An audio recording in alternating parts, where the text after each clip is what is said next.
ಯೇಸು ಒಬ್ಬ ರೋಗಿಗೆ ಪಾಪವನ್ನು ಕ್ಷಮಿಸಿದ್ದಕ್ಕೆ ಶಾಸ್ತ್ರಿಗಳು ಆತನ ಮೇಲೆ ಆಕ್ಷೇಪಣೆ ಮಾಡಿದ್ದು.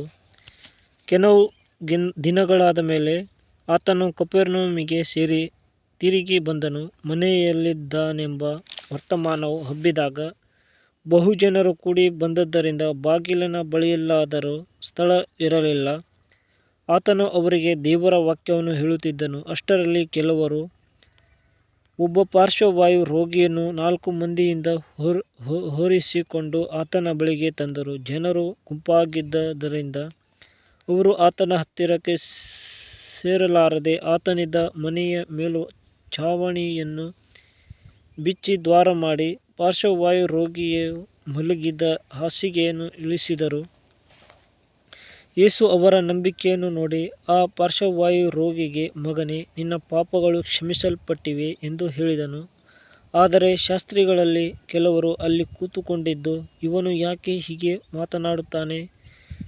ಇದು ದೇವದೂಷಣೆ. ದೇವರೊಬ್ಬನೇ ಹೊರತು ಮತ್ತಾರು ಪಾಪಗಳನ್ನು ಕ್ಷಮಿಸಬಲ್ಲರು ಎಂದು ತಮ್ಮ ತಮ್ಮ ಮನಸ್ಸಿನಲ್ಲಿ ಅಂದುಕೊಂಡರು. ಹೀಗೆ ಅಂದುಕೊಳ್ಳುವುದನ್ನು ಕೂಡಲೇ ಯೇಸು ತನ್ನ ಆತ್ಮದಲ್ಲಿ ತಿಳಿದುಕೊಂಡು ಅವರಿಗೆ, ನೀವು ನಿಮ್ಮ ಮನಸ್ಸಿನಲ್ಲಿ ಯಾಕೆ ಹೀಗೆ ಅಂದುಕೊಳ್ಳುತ್ತೀರಿ?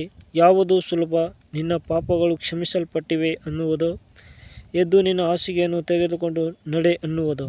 ಆದರೆ ಪಾಪಗಳನ್ನು ಕ್ಷಮಿಸಿಬಿಡುವುದಕ್ಕೆ ಮನುಷ್ಯಕುಮಾರನಿಗೆ ಭೂಲೋಕದಲ್ಲಿ ಅಧಿಕಾರ ಉಂಟೆಂಬುದು ನಿಮಗೆ ತಿಳಿಯಬೇಕು ಎಂದು ಹೇಳಿ ಪಾರ್ಶ್ವವಾಯು ರೋಗಿಯನ್ನು ನೋಡಿ, ಎದ್ದು ನಿನ್ನ ಹಾಸಿಗೆಯನ್ನು ಎತ್ತಿಕೊಂಡು ಮನೆಗೆ ಹೋಗೆಂದು ನಿನಗೆ ಹೇಳುತ್ತೇನೆ ಅಂದನು.